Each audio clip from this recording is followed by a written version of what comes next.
Hi, you're on the Reddit Confessions channel. She was humming. That's what messed me up the most.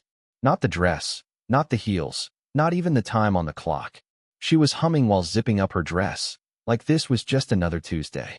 I stood in the hallway, watching her from behind as she reached for her perfume. Jasmine. I hadn't smelled that scent in years. She used to wear it when we first started dating, back when she cared about my opinion. Tonight, she didn't even notice me watching. She wasn't nervous. She wasn't sneaky. She wasn't pacing or checking for lipstick on her teeth. She was confident, and that confidence told me everything I needed to know. Still, I asked, going somewhere? She didn't jump, didn't even turn around. MHM. Yeah, I've got a date, she said, like she was mentioning the weather. She finally turned to face me, smiling. A real smile, but not the one I used to get when I brought her coffee or remembered the little things. This was the kind of smile you give someone when you're already emotionally gone. I wish I could say I exploded, or threw something, or broke down crying, but I didn't. Instead, I walked to the kitchen, opened the drawer where we kept the birthday candles, pulled one out, and lit it. She followed, confused. What are you doing? I set the candle down in the middle of the dining table. The same table where we used to eat pasta on Sunday nights. The same table where we once slow danced in socks because the stereo wouldn't connect. Celebrating, I said. Celebrating what? She asked, her voice quieter now. The exact moment I stopped loving you. She stared at me, and for the first time in years, I mean years, she didn't know what to say. I didn't raise my voice. I didn't accuse her of cheating, even though the signs were obvious. I didn't ask who he was. I didn't ask if she'd be back, because I didn't care anymore. Not in a spiteful way, just empty. She reached for her purse, suddenly fumbling with the strap. Colby, I didn't mean. You did, I cut her off. And you should go? Wouldn't want to keep him waiting. She didn't hum on her way out. The door clicked shut behind her, but the echo of her heels lingered longer than it should have. I stood in the kitchen with the candle still burning on the table, the flame flickering like it wasn't sure whether to stay or go. Kind of poetic, I guess. Charlie, our dog, patted over and leaned against my leg, sensing that something wasn't right. He always knew before I did. That should have been my first warning, months ago, when he stopped greeting her at the door. I didn't sit down. I didn't eat dinner. I didn't turn on the TV or check her location like some jealous wreck. I just grabbed my jacket and left. No note. No dramatic speech. No suitcase in hand. Just me, walking out with my wallet, my car keys, and a silence she didn't deserve. I drove for nearly an hour without knowing where I was going. Through quiet neighborhoods where porch lights were still on, past diners filled with couples laughing over pie and coffee, past gas stations where tired clerks gave me that bored, half-alive stare. I ended up in a parking lot overlooking the old lake where we used to go back when love didn't feel like a performance. I sat there for what felt like forever, trying to understand how I had gotten so small in my own marriage. She used to look at me like I was everything. And I know that sounds dramatic, I know, but I wasn't always this forgettable. I used to be the guy who made her snort laugh. The guy who memorized her coffee order and left stupid sticky notes in her lunchbox. I was the guy who built her bookshelf when she said she wanted a reading nook, even though I had no clue what the hell a reading nook was. Now, I was a placeholder. The guy she told, don't wait up, like I was her roommate instead of her husband. I turned off my phone. Not airplane mode, off. Completely off. I didn't want to read a single message from her. Not a where are you? Not a can we talk? Not a lie dressed up in concern. I didn't go home that night. Instead, I checked into a cheap roadside motel 2 towns over. The kind with faded green carpet and a vending machine that only took quarters. I lay on the bed fully dressed, staring at the ceiling fan spinning in lazy circles. That's when it hit me. I wasn't angry. I was relieved. Not because she betrayed me. That part still sat in my chest like a knife that twisted when I breathed too deep. But because for the first time in years, I wasn't afraid of losing her. I was free from trying to earn a love that had clearly been passed on to someone else. She thought her date would make me break. She had no idea that I was already gone. By the time I returned home the next morning, the sun was already spilling across the driveway like nothing had changed. But everything had. My house, our house, looked the same on the outside, but it didn't feel like mine anymore. I stood at the door for a while, key in hand, unsure if I even wanted to walk back in. Eventually, I did. She wasn't home yet. No surprise there. The living room still smelled faintly of her perfume, that jasmine she spritzed before she walked out into someone else's arms. I stood there, listening to the fridge hum and the clock tick, and for a second, I imagined what it must have looked like when she got ready last night. Did she text him while I was in the next room? Did she giggle when she typed, "He has no idea"? Did she feel powerful walking out the door, thinking she had everything under control? Well, now I was the one in control. I didn't trash the place. I didn't throw her clothes on the lawn or go full soap opera. But I did begin the process of erasing her hold over my space. Her yoga mat? In the garage. Her mug collection? Packed up. That stupid neon "Love Wins" sign she bought from a thrift store and never let me take down? I took it off the wall and tossed it in the closet. It was petty, I know, but it felt good, like I was peeling her off the walls one memory at a time. Then I sat down and waited. Not like a predator, not like a broken man, either. Just calm. I wanted to see her face when she walked through the door and found nothing waiting for her. No confrontation, no fight, no sobbing mess of a husband begging for explanations. Just silence. She walked in a little after 10 a.m., still in the same heels and dress. Her hair was messy now, and her eyes were shadowed with regret or maybe exhaustion. She didn't expect me to be there. Her keys dropped to the floor when she saw me sitting at the dining table with a half-eaten piece of toast. "Colby," she said softly, like my name tasted foreign to her. I didn't answer right away. I just looked at her, really looked at her. There was no mystery anymore. No curiosity. Just clarity. "You stayed out," I said simply. Her lips parted, but I kept going. "You don't have to lie. I don't care if you went to dinner or wherever you ended up. Just be honest. Did you sleep with him?" Silence. A breath. A tiny movement of her jaw. "Does it matter?" she whispered. And that was it. That was the final nail. Because if she had cried, if she had screamed or begged or even denied it like a coward, maybe a part of me would have thought there was still something salvageable. But that question, "Does it matter?" told me everything I needed to know. I stood up, nodded slowly, and grabbed my bag from the floor. I had packed light, just like I told her. "Yeah," I said, walking past her. "It matters, but not in the way you think." And I left. I didn't go far that morning. Just drove aimlessly, pulling over only when I saw a coffee shop I'd never been to. A quiet place near the edge of town, the kind with mismatched chairs and a chalkboard menu. I sat by the window, watching strangers live lives I no longer understood. A couple sat across from me, laughing over spilled sugar. An older man read the paper in silence, nodding politely at every waitress who passed by. And there I was, gripping a paper cup like it was the last thing tethering me to earth. I kept hearing her voice. Not the words, just the tone. That strange mixture of defiance and defeat. Does it matter? It did. It mattered more than she'd ever know. Not because I needed confirmation of what she did, I already knew, but because I needed to hear her say it. I needed her to admit that the line had been crossed, so I wouldn't feel crazy for feeling broken. After a few hours, I turned my phone back on. 8 missed calls. 3 texts. 1 voicemail. The texts weren't desperate. They were cold, almost annoyed. "Can we talk? You're being dramatic. Come home so we can figure this out." She still thought I could be reasoned with. Still thought the version of me that tolerated her detachment would show up with a half apology and a craving for closure. That guy was gone. I didn't reply. Not that day. Not the next. But I did call someone I hadn't spoken to in nearly a year. Nathan, my oldest friend, and one of the few people who actually knew the version of me before Mallory. We hadn't talked much since she came into my life. She didn't like him. Said he was too cynical and weirdly observant. Now I realized that was just code for "he sees through me." When Nathan picked up, his voice cracked through the static like no time had passed at all. "Colby," he said. "You alive?" I exhaled through a bitter smile. "Barely." I met him that evening at a bar downtown, a hole-in-the-wall place that smelled like stale beer and burnt pretzels. We didn't toast. We didn't even sit at the bar.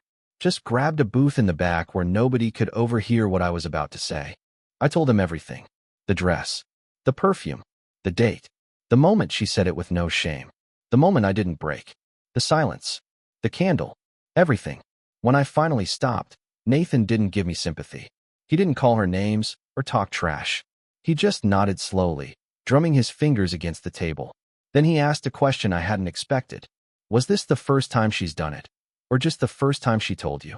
And just like that, my stomach sank again. Because I didn't know. I hadn't even thought of that. And now I couldn't stop thinking about all the late nights, the unexplained weekend errands, the way she suddenly guarded her phone like it was sacred. It wasn't just the betrayal that hurt, it was the timeline. I'd been grieving one night, one kiss, one mistake. But what if it had been happening for months? Years? I felt sick. Physically sick. That was the first time the tears actually came. Not loud, not theatrical. Just a few quiet ones I let fall into a cocktail napkin as Nathan watched, saying nothing. He just sat there with me, letting the truth settle like dust in a room I hadn't cleaned in a decade. And in that moment, I realized something awful. I didn't miss her. I missed who I thought she was. The next morning, Mallory showed up at Nathan's apartment. She hadn't called, hadn't texted. She just appeared, knocking like the world hadn't tilted sideways. Nathan glanced through the peephole and gave me a look that said, "You want me to tell her to disappear?" But I nodded. I needed to see her face again, not because I missed her, but because I wanted to confirm what my gut had already screamed at me. She didn't come to apologize. She came to regain control. When she walked in, I barely recognized her. Not because of how she looked. She was still Mallory, still polished, still put together, but because something in her eyes had shifted. The usual arrogance was smudged, as if she'd just realized the gravity of what she'd done. And worse, what she'd lost. She didn't sit down. She hovered near the wall like a stranger in a waiting room, arms crossed, keys in hand like she didn't plan to stay long. Typical. She always came into conversations already halfway out the door. "Why are you ghosting me?" she asked, her voice sharp with forced calm. "This isn't you." I leaned back on the worn couch, arms folded, and stared at her. "You're right. It's not. That version of me doesn't exist anymore." She flinched, just slightly, but I saw it. She tried to pivot, slipping into that fake sweet tone she used whenever she needed to buy time. "Colby, come on. We've been through so much. I thought we could talk this through like adults." I didn't speak. I let the silence stretch so wide she had to fill it herself. "It was one night," she said finally, and that's when I felt my stomach turn. Because now I knew. She hadn't just gone on a date. She had crossed the line, fully, physically, undeniably, and she still thought she could pull me back with a watered-down version of the truth. "One night." I repeated, my voice lower now. "Do you even hear yourself?" She rolled her eyes, but there was panic behind it. "It didn't mean anything, Colby. I needed to feel something again. You've been distant for months. You never look at me the same anymore." That was the moment something inside me snapped, not with rage, but with absolute clarity. "Do you want to know why I stopped looking at you like I used to?" I asked. "Because you were already gone. I just didn't realize it yet." Mallory stepped forward like she was about to touch my arm, but stopped herself. That hesitation spoke volumes. She was used to winning arguments with proximity, soft touches, fake tears. But none of that worked anymore. Her playbook was outdated, and she knew it. Nathan stayed quiet in the kitchen, giving us space, but I knew he was listening. I didn't mind. He was the only one who'd seen what I was like in the days before this. Hollowed out, grieving a marriage that had been quietly rotting under fresh coats of denial. "You said you needed to feel something." I continued, standing now, slowly, carefully. "But what about what I felt, Mallory? What about the nights you stared at your phone like it knew you better than I did? What about the version of me that tried to ask, tried to connect, and got shut out every single time?" She shook her head like a child caught in a lie and tried to twist the narrative again. "I didn't plan to hurt you. I just didn't know how to talk to you anymore." "No," I said. "You just didn't want to tell the truth. Because you liked the convenience of a loyal husband and the thrill of a stranger's hands. You liked being adored without having to earn it." She opened her mouth, but no words came. And for the first time, she looked like the ghost in the room. After she left Nathan's apartment, the silence she left behind felt heavier than when she arrived. She hadn't cried. That surprised me. Mallory always used tears like a weapon, timed, controlled, just enough to make me feel like the villain. But this time, when her manipulations failed, she folded faster than I thought she would. There was no apology, not really. Just a string of emotional excuses stitched together with phrases like, "You've been distant," and "it didn't mean anything." But her eyes knew I wasn't buying it. Nathan sat down next to me after the door clicked shut and handed me a beer without saying anything. That was his way. Quiet, blunt support. After a few sips, I finally asked the question I had been avoiding for days. What if this wasn't the first time? Nathan raised an eyebrow. You want the truth or the version that helps you sleep? The real one. He took a slow drink and didn't sugarcoat it. It wasn't the first time. You just finally caught her being bold about it. The words didn't sting like I thought they would. Deep down, I had already known. I remembered all the canceled weekend trips, the sudden new friends from yoga, the nights she came home too late and too happy. I had ignored it because admitting it meant I'd have to face what I was too afraid to lose. But now that she was gone, I realized I hadn't lost anything real, just an illusion I kept feeding because I didn't want to be alone. That night, I didn't sleep much. I kept thinking about how fragile peace is, how one sentence, "I have a date," could shatter an entire history. But I wasn't broken anymore. I was awake, and I knew exactly what I needed to do. The next morning, I drove back to the house. Not for her, for closure. I walked through the door like a guest visiting a memory. Everything looked the same, but the soul of the place was missing. Her purse was on the counter. Her shoes kicked off by the door like nothing had happened. I didn't touch anything. I just went straight to the home office, pulled out the envelope I'd hidden months ago, the one with copies of every important document, passwords, and a letter I'd written back when I almost left the first time. I placed that envelope on the kitchen table, right beneath the candle I'd lit the night she told me about the date. Then I opened her laptop. I wasn't proud of it, but I had to know. Just once, for clarity. Her messages were still logged in. I didn't snoop for long, didn't need to. What I saw confirmed everything Nathan said. There were more than one. Multiple names. Months of flirtation. Plans. Pictures. Hotel bookings.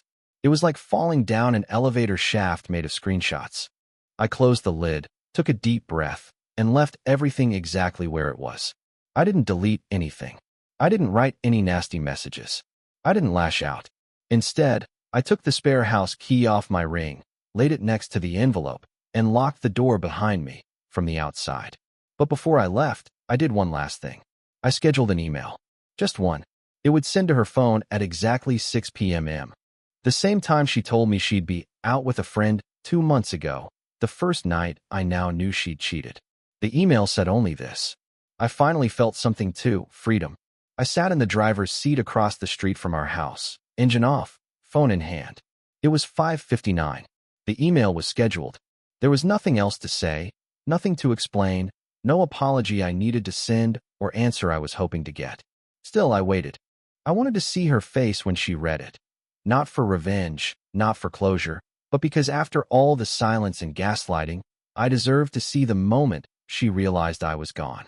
At 6 o'clock sharp, I watched her silhouette move across the living room window. She was holding her phone, barefoot, in one of those oversized sweaters she always wore when she was tired or pretending to be soft. The screen lit her face as she read the message. She didn't move for a few seconds. Then she dropped onto the couch like someone had knocked the air out of her. She stared blankly at the wall. No calls, no texts, just stillness. And then the unraveling began. Her hand went to her mouth. Her legs curled up.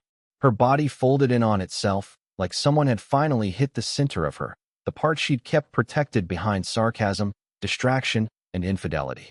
She didn't cry the night she told me about her date. She didn't cry when I left. But now, when she knew there was nothing left to control, she finally shattered.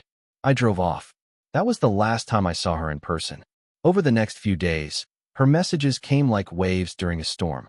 The first were defensive, cold, filled with blame. You're overreacting. We needed space. This wasn't some grand betrayal. Then came the ones soaked in confusion. Why are you acting like this? Why won't you talk to me? Where are you staying? But it was the final batch that hit hardest, not because I believed them, but because I used to be the version of myself who would have. Please, she wrote. Just talk to me. I'm sorry. I messed up. I didn't think you'd actually leave. That last line stayed with me. Not because of the apology, but because of the confession buried inside it. She didn't think I'd actually leave. She had tested the limits for so long, assuming I'd always bend, always break, but never walk. And when I did, it was the one thing she couldn't argue with.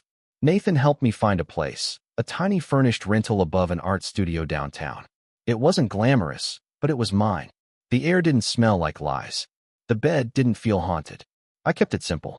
A few clothes, a couple books, a coffee maker, and Charlie curled up on the old rug, finally sleeping peacefully again. I don't know what he knew or understood, but he stopped whining at the door. He stopped waiting for her to come home. I'd started going for long walks at night, not to escape the pain, but to process it. One evening, I passed a group of people laughing outside a bar, and I caught myself smiling. Not because I was happy, not yet, but because I felt light. For the first time in years, no one was expecting anything from me. I didn't have to pretend. I didn't have to tiptoe around moods or fake smiles at dinner tables. I was just free. That night, as I lay in bed listening to the rain tap against the window, I opened my phone and blocked her number. No ceremony, no anger, just one clean move. I didn't need her voice in my head anymore, trying to rewrite the story. She said she had a date. I gave her something better, a goodbye she could never rewrite. 2 months passed. That chapter, the one where I waited, doubted, begged for scraps of love, was behind me. I didn't flip the calendar anymore wondering what anniversary I had to pretend mattered. I didn't wake up with dread, hoping today she'd finally choose me. The only thing I waited for now was my morning coffee to brew. Peaceful, boring, unremarkable, and yet somehow it felt like a luxury. I got a new job. Nothing fancy, but it forced me out of my head and into motion. I worked with my hands again, fixed things, saw progress, built furniture. The sawdust under my fingernails reminded me I could still create, still shape something real, even after so much had been broken. One afternoon, I stopped by a bookstore I hadn't visited in years. The same one Mallory used to call dusty and depressing. I liked it. It was quiet, honest. I ended up talking to the woman at the counter, Dana, I later learned. And for the first time in what felt like forever, I wasn't performing. I wasn't trying to prove anything. We just talked about old novels and coffee preferences. When she smiled, it wasn't flirtatious. It was human, kind, present. And that's when it hit me. I wasn't looking to replace Mallory. I wasn't searching for revenge or a rebound or some dramatic full-circle ending. I just wanted to live without pretending. And now, finally, I was. I never responded to her last message, the one where she asked if I'd ever come back. Maybe she thinks I'm being cruel. Maybe she still spins her version of the story to friends, painting me as cold, distant, unwilling to forgive. But I don't need to defend myself anymore. I lived it. I survived it. And more importantly, I left it. Now when I walk past the mirror, I don't see the man who begged to be seen. I see someone who finally sees himself. So to the one who once looked at me and said, I have a date, like it was a test she thought I'd fail, thank you. Thank you for setting me free. Thanks for watching Reddit Confessions. Tell us in the comments, what moment in history do you think changed someone's life forever in a way they didn't realize until it was too late? And don't forget to subscribe.